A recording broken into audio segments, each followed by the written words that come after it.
बिस्मिल्लाहिर्रहमानिर्रहीम। अस्सलाम वालेकुम नाज़रीन, आप यूट्यूब चैनल देख रहे हैं। मैं इमरान खान हूँ। अभी पहले वाले ज़ख्मी उठाए जा रहे थे, पहले वाली लाशें जो हैं वो दफनाई नहीं गई और एक मरतबा फिर आज़ाद कश्मीर में खून रेजी हो गई। एक के बाद एक वाक़यात हो रहे हैं। अस्पतालों की सूरत हाल मैं आपको बता देता हूँ कि इतना रश है कि खून देने वालों का तांता बंधा हुआ है। 200 के करीब लोग बताए जाते हैं जिन्हें बुलेट इंजरी आई है। जो लोग शहीद हुए उनकी तादाद 20 के लगभग बताई जाती है, जिन्हें कल शहीद किया गया था सिक्योरिटी फोर्सेज की जानिब से फायरिंग करके। ये डायरेक्ट फायर किए गए थे और सिक्योरिटी फोर्सेज का कोई एक शख्स भी शहीद नहीं हुआ। तो जो शहीद हुए वो सारे के सारे मुजाहिरीन थे, उन पे डायरेक्ट फायरिंग की गई है और उसके नतीजे में 20 लोग शहीद हो गए और बहुत बड़ी तादाद में लोग गोलियों के जख्मों से चूर होकर अस्पतालों में पहुंचे। अस्पतालों में खून देने वालों का तांता बंधा हुआ है और इतना रश है कि टेबलों के ऊपर भी मरीजों को डाला गया है, यानी वहां पे अस्पतालों में बेड खत्म हो गए और एक इमरजेंसी जैसी सूरत हाल है आज़ाद कश्मीर में। और ये खून बहने का सिलसिला अभी भी रुक नहीं रहा। आज़ाद कश्मीर में लोग अपने प्यारों का पोस्टमार्टम करवाना चाहते हैं, तो अस्पताल इंतजामिया की वजह से बताया जा रहा है उनकी तरफ से कि जनाब यहाँ पे रश इतना है और लोड इतना ज़्यादा है कि हम ये रिपोर्टें आपको या रिजल्ट आपको तैयार करके दे नहीं पाएंगे। हम एक तरफ जाते हैं, दूसरी तरफ से आवाज़ आती है, तो लोड बहुत ज़्यादा है अस्पताल की इंतजामिया के ऊपर। जबकि आईजी ने स्टेटमेंट दिया बीबीसी को और उसने कहा कि सिर्फ 5 लोग मारे गए अब तक। सारा जितना भी अभी तक सिनेरियो बना, 67 लाशें अभी तक बाकायदा डाटा के साथ जारी कर चुकी है ज्वाइंट अवामी एक्शन कमेटी। उसका डाटा दे चुकी है कि ये 67 लोग 67 लोग अब तक शहीद हो गए। और अभी जो आज के दिन में शहीद हुए वो अलग है, मैं आपको बताता हूं आज मीरपुर में क्या हुआ। लेकिन पहले रावलाकोट में लोग निकले दरेक के मुकाम से, फिर ये गए चनार चौक की तरफ, अब ये पहुंच गए डी चौक की तरफ और यहां से उन्होंने मकबूल बट चौक में जाना है। अगर ये मकबूल बट चौक पहुंच जाते हैं, यहां पर भी सिक्योरिटी फोर्सेज बहुत बड़ी तादाद में मौजूद हैं और ये पैदल जाएंगे। ये अगर मकबूल बट चौक पहुंच जाते हैं तो फिर रावलाकोट पे तो एक तरह से कंट्रोल हो जाएगा इनका और उसके बाद इन्हीं लोगों ने आगे मुजफ्फराबाद की तरफ बढ़ना है। लोग कम नहीं हो रहे, सिर्फ वो लोग कम हुए जो खून देने के लिए अस्पतालों में गए हैं या वो लोग कम हुए जिन्हें गोलियां लग गई हैं। बाकी लोग हजारों की तादाद में, बहुत बड़ी तादाद में ज्वाइंट अवामी एक्शन कमेटी के एहतजाज में शामिल है। खवातीन भी निकल कर एहतजाज के अंदर शामिल होने के लिए आई हैं और वहां पे जो मुकर्रीन है उन्होंने कहा जी हम ना तो हथियार उठाएंगे ना वापस जवाबी कार्रवाई करेंगे, हम सीधा सीधा अपना एहतजाज करेंगे और अपने सीने पेश करेंगे। ये गोलियां मारते हैं तो मारते रहें। और लगातार हम देख रहे हैं कि गोलियां चल रही हैं और रियल बुलेट्स हैं, यानी वो गोलियां जो बॉर्डर के ऊपर इंडिया पाकिस्तानी फौजियों को मारता है और पाकिस्तानी फौजी इंडियन फौजियों को मारते हैं, वो वाली रियल बुलेट्स पाकिस्तानी शहरियों पे या कश्मीरी शहरियों पे चलाई जा रही है। बहुत ही अजीब सूरत हाल है। अब आ जाए जरा मीरपुर में क्या हुआ। कल जो कुछ भी रावलाकोट में हुआ उसमें कुछ नौजवान शहीद हो गए जिनका ताल्लुक था मीरपुर से। तो मीरपुर में एक लोगों की रैली निकली और उन्होंने कहा जी हम इज़हार यकजहती करेंगे उन नौजवानों से जिन्हें शहीद किया गया रावलाकोट में। अब ये रैली निकल के बाजार में से, सड़क से, मेन शाहरा से गुजर रही थी, तो इनके ऊपर सीधे फायर कर दिए गए सिक्योरिटी फोर्सेज की जानिब से। वहां कई लोग जख्मी हो गए और 6 लोग मौके पर ही शहीद हो गए। वो लाशें सड़कों पे पड़ी हुई थी। एक नौजवान ने छत से वीडियो बनाई है, लाशें कितनी देर तक सड़कों पे पड़ी रही।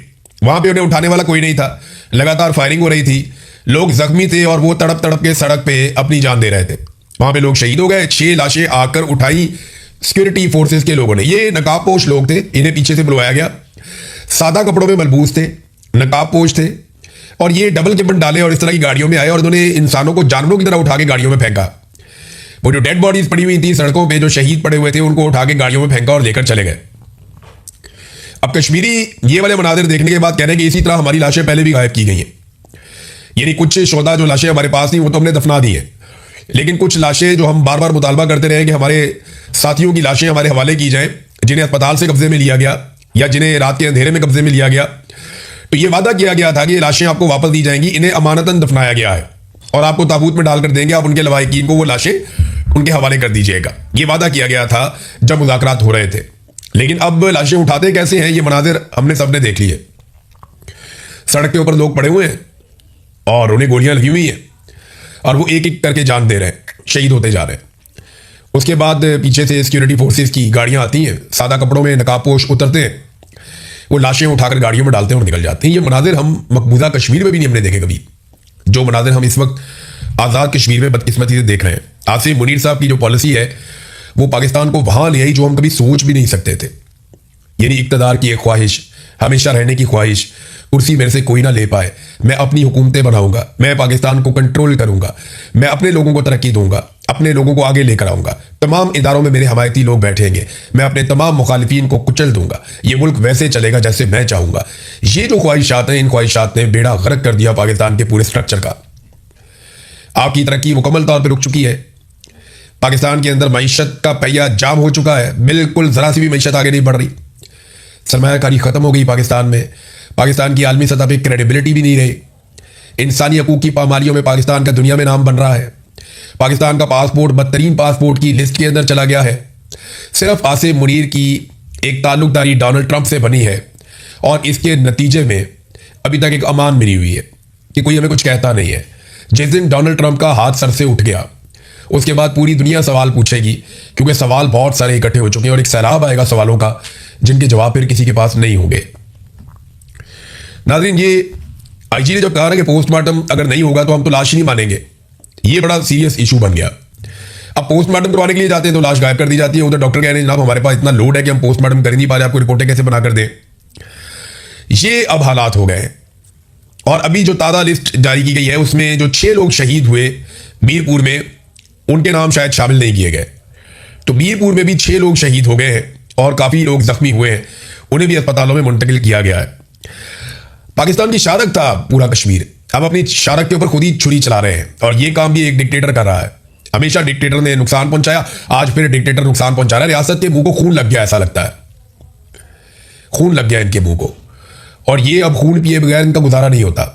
ये पूरा रजीम जो आसिफ मुनीर साहब ने बनाया ये पाकिस्तानियों की लाशों के ढेर के ऊपर खड़ा है और इसे हर थोड़े अरसे के बाद पीने के लिए इंसानों का ताज़ा खून चाहिए होता है। कभी इन्हें 9 मई पे खून में असर आ जाता है, उसके बाद इनको डी चौक में खून में असर आ जाता है, उसके बाद ये खून पीते हैं मुरीदके में, फिर कश्मीर में खून पीते हैं, फिर दोबारा खून पीते हैं जब आयतुल्लाह अली खामनाई की शहादत होती है ईरान में, लोग निकलते हैं एहतजाज करने के लिए, अहले तशी उनका खून पीते हैं, फिर कश्मीर में खून पिया जाता है और अब लगातार 2 दिनों से खून पीते पीते खून की जरूरत बढ़ती जा रही है। ऐसा लगता है डोज बढ़ती जा रही। पहले कम लोगों को मारते थे, अब ज्यादा लोगों को मारते हैं। पहले देर देर के बाद मारते थे, अब जल्दी जल्दी मारते हैं। तो ये रियासत और इसके इदारे खून आशाम बनते चले जा रहे हैं और सियासतदान बैठकर तमाशा देख रहे हैं। जिनकी जिम्मेदारी है ना, वो अगर बैठ के तमाशा देखेंगे और ये सोचेंगे जनाब कि मैं ना पकड़ा जाऊं, मेरा कारोबार ना बंद हो जाए, मेरी सियासत ना खत्म हो जाए, मेरे बच्चे ना बर्बाद हो जाए, पूरा मुल्क ही बर्बाद हो रहा है। जब आप सियासत में आए थे ना तो आपको ये सोच कर आना था कि मैं अपने मुल्क की खातिर अपनी जिंदगी दे रहा हूं, तो फिर अब आपको पीछे हटने का कोई हक हासिल नहीं है। लोगों ने आप लोगों को वोट डाले हुए, निकले और निकल के आवाज उठाएं। फजलुर रहमान की जिम्मेदारी है, एएनपी की जिम्मेदारी है, पीपल्स पार्टी के अगर कोई लोग अब भी उनके अंदर इंसाफ बाकी है तो उनकी जिम्मेदारी है। पीएमएलएन ने तो मायूसी कर दिया, बेड़े ही गर्क कर दिया पकड़ के। पीटीआई के लोगों को खड़े होना चाहिए फौरी तौर पे। बाकी तमाम पॉलिटिकल पार्टीज को मिलकर आवाज उठानी चाहिए इस जुल्म और बर्बरियत के खिलाफ और इनको आजाद कश्मीर में जाना चाहिए और लोगों के साथ इजहारी यकजहती करना चाहिए। पीएमएलएन से मायूसी क्यों है ये जरा देखें ना। ख्वाजा आसिफ का स्टेटमेंट आप देखें, ये पाकिस्तान का वजीर दिफा है और वजीर दिफा का बयान देखें। मुझे एक मेरे दोस्त है कश्मीरी, उन्होंने ये स्टेटमेंट भिजवाया, उन्होंने कहा जी दिल ही टूट गया है ख्वाजा आसिफ की ये बात सुनकर। मैं बताऊंगा कौन लोग हैं जिन्हें गोलियां लगी हैं। अभी बताता हूं आपको एक ऐसा वाकया सुनाता हूं कि आपको हैरत होगी कि ये कर क्या रहे हैं। एक और जर्नलिस्ट हैं, बड़े अच्छे जर्नलिस्ट हैं, उनका मुझे फोन आता है, वो रोना शुरू हो गए। मैंने कहा रोते क्यों? कहते जी मैं आजाद कश्मीर से हूं। मैंने कहा फिर? कहते जी हम आवाज ही नहीं उठा सकते। कहते इमरान भाई अपने आप से घिन आ रही है। मुझे एक सहाफी ने फोन करके कहा जो कश्मीरी है, उसने कहा जी मुझे अपने आप से घिन आ रही है, मुझे अपने आप से नफरत हो रही है, मैं सच बोल ही नहीं सकता हूं। कोई इदारा सच चलाने को तैयार ही नहीं है। वो बेचारा इदारे में काम करता है, सोशल मीडिया का इतना बड़ा नहीं है, लेकिन वो कहता है जी कोई इदारा सच चलाने को तैयार ही नहीं है। अपने आप से घिन आ रही है, अपने आप से नफरत हो रही है कि इतना बड़ा जुल्म हो गया, मेरे भाई मार दिए और मैं आवाज नहीं उठा सकता, मैं बात नहीं कर सकता। तो मैंने कहा हम उठाएंगे आपके हिस्से की आवाज, ये बोझ हम उठाएंगे, हम जोर लगाएंगे और एक वक्त आएगा इंशाल्लाह आप सब बोलेंगे। एक वक्त आएगा आप सबको बोलना पड़ेगा, लेकिन जब सब मिलकर बोलेंगे तो फिर जुल्म नहीं हो पाएगा। इसलिए बारी बारी सबकी बारी, ये मैं कहता रहता हूं कि आप सबकी बारी आएगी, एक एक करके आप सबको मारा जाएगा, एक एक करके आप सबकी इज्जत पे हाथ डालेंगे, एक एक करके आप सबकी चादर और चार दीवारी का तकद्दुस पामाल करेंगे, एक एक करके आपके घरों में घुसेंगे। ये आज भी मौका है, इकट्ठे होकर इनका मुकाबला करो, वरना ये जायंट बनता जाएगा, ये एस्टेब्लिशमेंट इतनी ताकतवर हो जाएगी कि फिर आप इसको रोकना आपके लिए मुसीबत बन जाएगी, फिर बहुत ज्यादा कुर्बानी देनी पड़ेगी। आज अगर आप लड़ेंगे तो आपको कम कुर्बानी देनी पड़ेगी। जितना वक्त गुजरेगा, जितना खून आप इस बला को पिलाएंगे, ये उतनी ताकतवर और बड़ी होती चली जाएगी, फिर ये ज्यादा खून पिएगी और ज्यादा ताकतवर हो जाएगी और फिर आपको इसको रोकने के लिए ज्यादा बड़ी कुर्बानी देनी पड़ेगी। आज रोक लो, कम नुकसान होगा, कल रोकोगे और नुकसान होगा, उसके बाद रोकोगे ये और ताकतवर हो जाएगी आपका खून पीकर, फिर और नुकसान होगा। तो बारी बारी सबकी बारी। ये ख्वाजा आसिफ को बात समझ नहीं आएगी, ये रिसीविंग एंड पे रहे हैं। मुस्लिम लीग नून एक दौर में रिसीविंग एंड पे रही है, पीपल्स पार्टी भी रही है, लेकिन इनको ये बात समझ नहीं आएगी। ये इक्तदार के झूले में बैठे हुए हैं। जिस तरह वो डीसी की आपने देखी थी ना वीडियो कि वो झूले ले रहा था बात करते हुए, तो ये सारे इक़्तिदार के झूले में बैठे हुए, इन्हें बिल्कुल समझ नहीं आएगी। ख्वाजा आसिफ से जब सवाल किया गया तो उसने कहा रावला कोर्ट में एहतजाज करने वालों के खिलाफ कार्रवाई हो रही है। वो लोग जिस तरह पाकिस्तान दुश्मनी का इजहार कर रहे हैं, कब कर रहे हैं यार, खुदा का नाम लो यार। तो मैं नहीं समझता कि इनका पाकिस्तान के साथ कोई ताल्लुक है, यानी कश्मीरियों को डिसो नहीं कर दिया कि इनका पाकिस्तान से कोई ताल्लुक नहीं है। वहां पे लोगों ने वोट नहीं डाला निकल के, 10-15% लोग मैक्सिमम निकले होंगे। ये झूठ बोलते हैं कि ज्यादा लोग निकल आए, तारीखी तौर पे कम टर्न आउट रहा, लोगों ने वोट ही नहीं डाला। तो लोगों ने इनको डिसोन किया। सारे लोग खड़े हुए हैं ज्वाइंट अवामी एक्शन कमेटी के साथ और ये कह रहे हैं कि इनका पाकिस्तान से ताल्लुक ही कोई नहीं है, ये भारतीय स्पॉन्सर्ड लोग हैं। यही बातें ख्वाजा आसिफ तुम्हारा बाप और उससे पहले के लोग वो किया करते थे बंगालियों के खिलाफ कि ये भारतीय दहशतगर्द है, भारतीयों के साथ मिले हुए हैं, ये बंगाली गद्दार है, ये पाकिस्तान के वफादार नहीं है, ये मुल्क के दुश्मन है, ये पाकिस्तान के खिलाफ बात करते हैं, इनका ताल्लुक इंडिया के साथ है, उनकी एजेंसियों के साथ। यही बातें कर करके तुम लोगों ने बांग्लादेश तोड़ दिया। ये देखो बिलावल क्या कह रहा है, बिलावल के स्टेटमेंट सुने आप सर पकड़ के बैठ जाएंगे। बिलावल कहता है जी कि रियासत फैसला करे, नून लीग का मफाद अहम है या पाकिस्तान का। पहले बिलावल को ना निकाल के, जो पीपल्स पार्टी के पुराने लोग हैं, मेरी गुजारिश है उनको निकाल के बिलावल को ना आईन पढ़ाना चाहिए जो उसके नाना ने लिखा था। लिखा तो नहीं था, लिखा तो बहुत सारे लोगों ने था, लेकिन उसके नाना को क्रेडिट चाहता है, उसके दौर में हुआ। तो जरा वो आईन निकाल कर पढ़े कि उसमें रियासत की डेफिनेशन क्या है। वफाकी और सूबाई हुकूमतें और पूरा सिस्टम जो मिलकर बनता है वो रियासत होता है। फौज को आप रियासत नहीं कह सकते, एक सेक्टर कमांडर रियासत नहीं होता। रियासत आईन के अंदर दर्ज है वो क्या चीज है, और तुम लोगों रियासत, तुम बिलावल की गवर्नमेंट है आजाद कश्मीर में, बिलावल ने खून बहाया ये सारा का सारा, बिलावल ने सिक्योरिटी फोर्सेस को बुलवाया, बिलावल ने वहां पे बहुत बड़ी मिकदार में सिक्योरिटी फोर्सेस को इकट्ठा किया, फिर बिलावल ने पाबंदी लगाई ज्वाइंट अवामी एक्शन कमेटी के ऊपर, कलदम करार दिया, फिर बिलावल ने उनके रहनुमाओं के सरों के ऊपर इनाम रखा, फिर बिलावल ने बार बार वहां पे ऑपरेशन का हुक्म दिया। ये सारा कुछ बिलावल ने खुद किया है और अब वो ये कहता है कि जनाब आप कर रहे हैं तो आप कर रहे हैं तो रियासत कर रही है। और भाई रियासत क्या होती है, कोई एक इदारा रियासत नहीं होता। आसिम मुनीर रियासत नहीं है ना, वहां बैठा हुआ सेक्टर कमांडर रियासत है। रियासत की डेफिनेशन पढ़िए बिलावल साहब, रियासत होती क्या है, कहते किसको है रियासत। रियासत की डेफिनेशन पढ़े जो आईन के अंदर लिखी हुई है, आर्टिकल 7, आर्टिकल 8 आप निकाले आईन का, पढ़े आपको पता चलेगा। वादे तौर पे लिखा हुआ है कि जनाब जो अवाम के मुंतखब नुमाइंदे आकर बैठते हैं वो हैं रियासत, कैबिनेट, वजीर आजम, उसके साथ बाकी लोग, आपकी कौमी असम्बली, सूबाई असम्बली, सेनेट, ये है रियासत। ये तो आपके पास है, रियासत तो आपका कब्जा है। 3 सूबों में आपकी हुकूमत बनाकर दी हुई है, सदर आपको बनाकर दिया हुआ है, चेयरमैन सेनेट आपको बनाकर दिया हुआ है, गवर्नर आपके 3 लगे हुए हैं। और आपको क्या चाहिए, पंजाब में गवर्नर आपका, खैबर पख्तूनख्वा में गवर्नर आपका, हर जगह पे आपने अपना इक़्तिदार हासिल किया हुआ है। इसके बावजूद आप कहते हैं जनाब कि आपकी बात नहीं सुनी जाती। रियासत फैसला करे, नून लीग का वफाद अहम है या पाकिस्तान का। तो नून लीग को बजट कौन पास करवा कर देता है? नून लीग के वजीर आज़म को वोट किसने डाला था? ये हर जुर्म का हिस्सेदार है। और अब ये कहता है जुल्म, ज्यादती, कत्लो गारत, डकैती को जमहूरियत का नाम दिया जाता है। ये लोग गोलियां चलाकर हुकूमत चलाना चाहते हैं, लाशें गिराकर अपनी हुकूमत बनाना चाहते हैं। ब्रूट मेजॉरिटी का लफ्ज पाकिस्तान में सबसे पहले बिलावल साहब आपने इस्तेमाल किया था। तुम लोगों ने ये जुल्म किया, ये बर्बरियत की है पाकिस्तान में। तुम इनके आला कार हो, तुम इनके साथ मिले हुए लोगों को बेवकूफ नहीं बना सकते। फिर कहते हैं पुरअमन रहना चाहते हैं वरना मैं भी जरदारी का बेटा हूं। लदस क्या पिद्दी और क्या पिद्दी का शोरबा कि मैं पुरअमन रहना चाहता हूं वरना मैं भी जरदारी का। कर दो भाई इतना तू जेंड करना। जरदारी कहता है कि मैं भाई एस्टैब्लिशमेंट के हाथ मजबूत करूंगा। एक जरदारी ने स्टेटमेंट दिया था जिंदगी में और जरदारी तो वही भाग गया था। सदर होने के बावजूद ये पाकिस्तान में नहीं रुक पाया स्टेटमेंट देने के बाद। उस जरदारी का बेटा है। एक दिन जरदारी डट के खड़ा नहीं हो सका था आर्मी चीफ के सामने। एक स्टेटमेंट दिया, वो भी गोल बोल दिया, नस गया पाकिस्तान से। जब तक डील नहीं हुई वापस नहीं आया। उस जरदारी का बेटा है। बेनजीर भुट्टो वापस आई, डील करके वापस आई, एनआरओ करके वापस आई। ये हकायक है। उस बेनजीर का बेटा है। वो इमरान खान देखो जेल के अंदर पड़ा हुआ, डील ही नहीं कर रहा।